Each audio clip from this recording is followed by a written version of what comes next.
Assalamualaikum warahmatullahi wabarakatuh. Hai, halo. Jumpa lagi dengan saya, Evi Koryana, Bidai Suara Ahli Pertama dari Kementerian Desa, Pembangunan Daerah Tertinggal, dan Transmigrasi. Pada video kali ini, saya akan sharing terkait metode storytelling berbasis aplikasi digital pada pembelajaran Agenda 1 Latsar CPNS.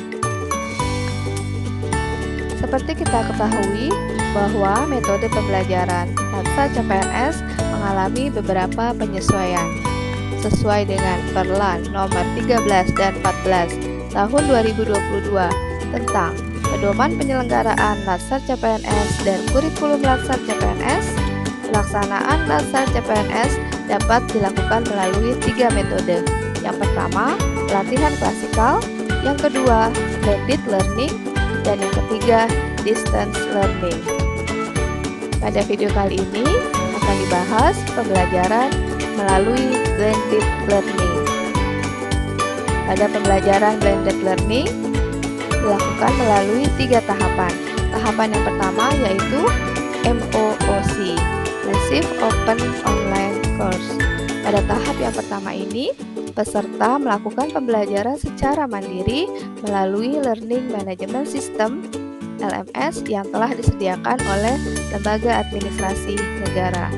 Pada tahap yang pertama ini, taksonomi Bloom yang diharapkan yaitu pada level C1, remembering atau mengingat, C2, understanding atau memahami. Tahap yang kedua yaitu pembelajaran secara e-learning. Pada tahap e-learning dilakukan melalui sinkronus dan asinkronus. Pembelajaran secara sinkronus melalui Zoom meeting dan pembelajaran asinkronus melalui pemberian tugas pada LMS. Sedangkan tahapan yang ketiga yaitu pembelajaran secara klasikal. Pembelajaran klasikal dilakukan secara tatap muka. Pada tahap e-learning dan klasikal ini, taksonomi Bloom yang diharapkan yaitu pada level C3, applying atau menerapkan, C4, analyzing atau menganalisis, C5, evaluating atau menilai, dan C6, creating atau mencipta. Untuk mencapai taksonomi Bloom pada level C3 sampai C6 pada tahap e-learning sinkronus dengan waktu yang terbatas, maka diperlukan strategi pembelajaran yang maksimal.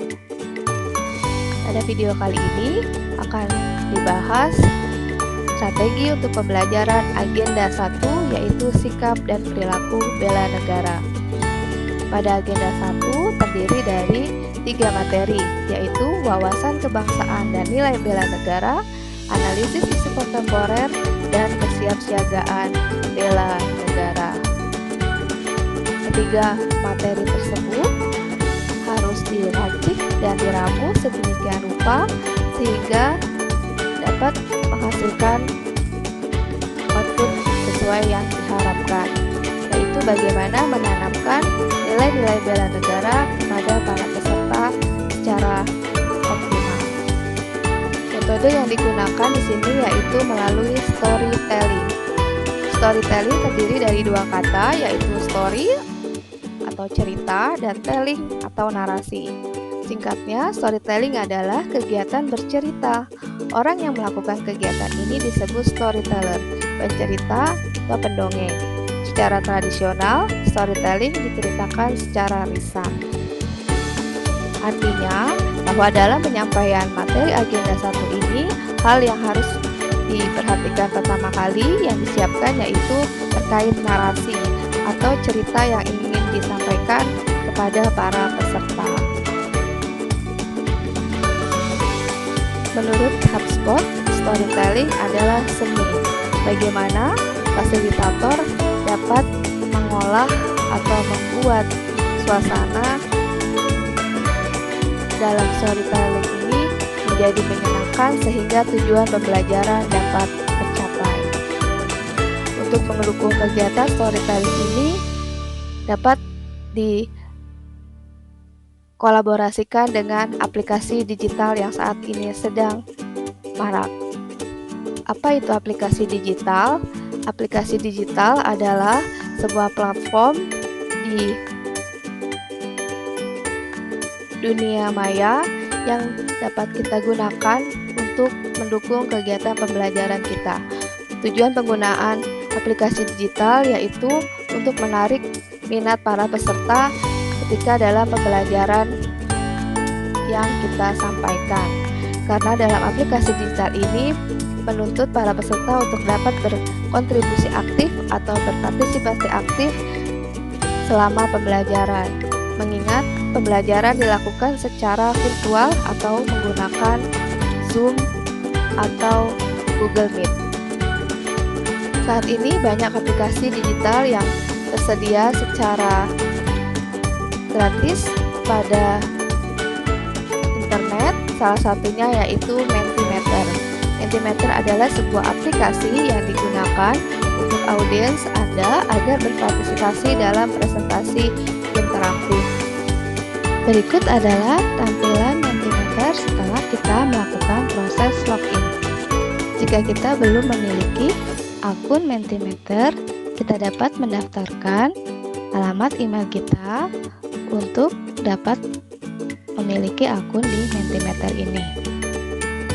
Kemudian langkah berikutnya adalah dengan membuat konten yang akan kita tampilkan sebagai media pembelajaran kita. Di sini saya menggunakan slide tipe print on image.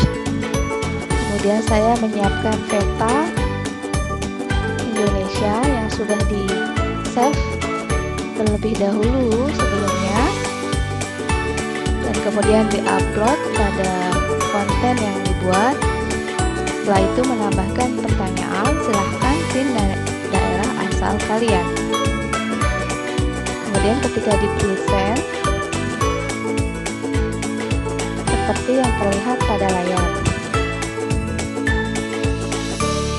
Selanjutnya kita memberikan instruksi kepada peserta untuk meletakkan titik atau mendrop titik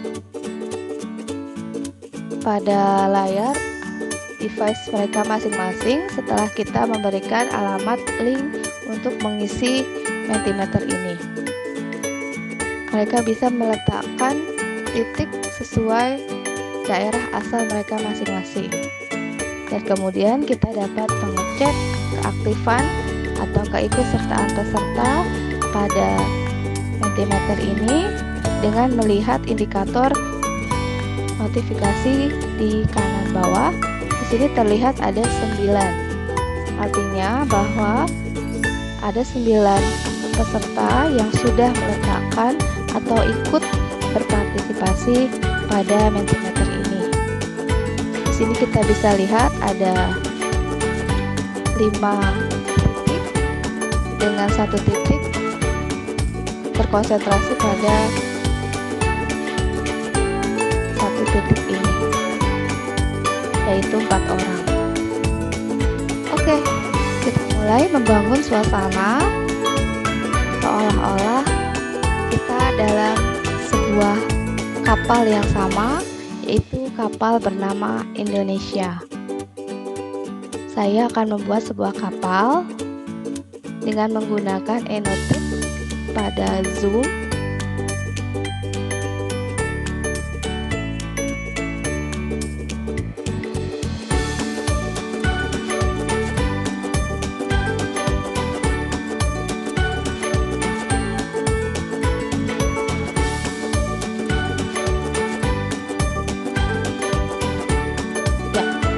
Adalah sebuah kapal.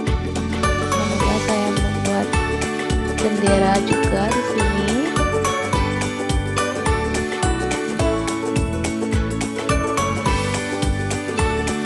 Dan kemudian saya warnai.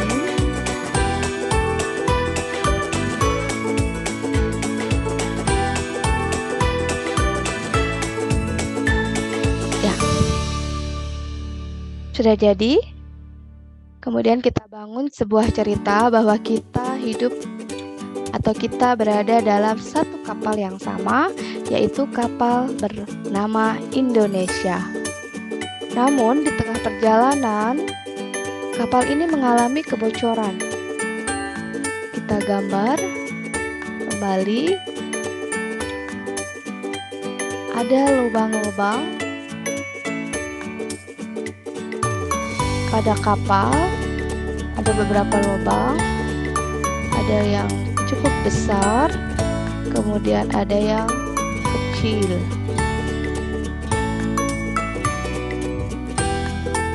Ya, di sini sudah terlihat ada beberapa lubang-lubang, atau kita ibaratkan ini adalah kapal yang bocor. Nah, setelah kita bangun cerita tentang kebocoran ini, kemudian kita bangun suasana juga supaya peserta ikut merasakan bahwa di kapal tersebut memang bocor. Kemudian kita bisa melihat respon dari peserta. Kira-kira apa ya yang akan peserta lakukan di tengah situasi ini? Kita bisa memberikan beberapa opsi terkait sikap yang kira-kira mereka bisa ambil. Yang pertama, apakah mereka akan bersikap acuh tak acuh? Kan itu bukan urusan saya, sehingga saya cuek saja walaupun di kapal itu bocor. Apakah opsi yang kedua, yaitu merespon hal tersebut namun hanya berteriak, tidak ikut bergerak menjadi bagian dari solusi? Wah, kapalnya bocor, bagaimana ini? Kapal bocor, tolong, tolong. Mungkin ada yang seperti itu. Atau opsi yang ketiga, mereka mencari informasi apakah ada kapal lain di luar sana yang sedang melintas.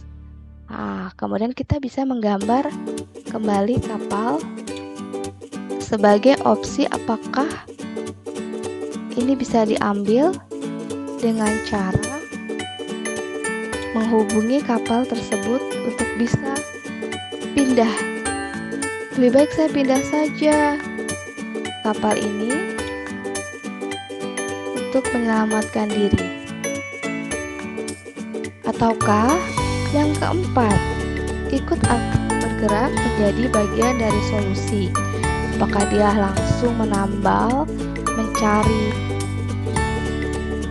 penutup atau kain dan sebagainya untuk menambal kapal yang sedang bocor ini, atau ikut aktif berkolaborasi dengan penumpang lainnya untuk mengatasi kebocoran yang ada di kapal ini. Setelah kita menggali respon dari para peserta,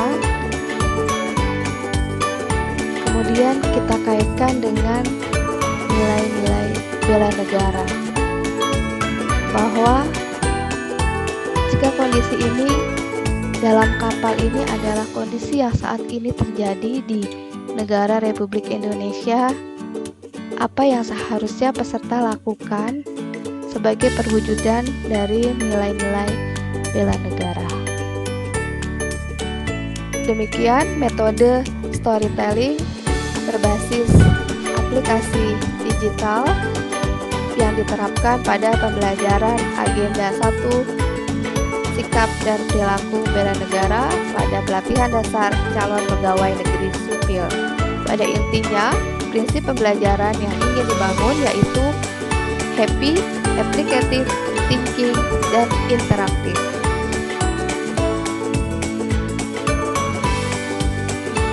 Terima kasih atas perhatiannya. Saya kutip perkataan dari John F. Kennedy, jangan tanyakan apa yang negara berikan kepadamu, tapi tanyakan apa yang kamu berikan kepada negara. Sekian video kali ini. Sampai jumpa di video berikutnya. Assalamualaikum warahmatullahi wabarakatuh.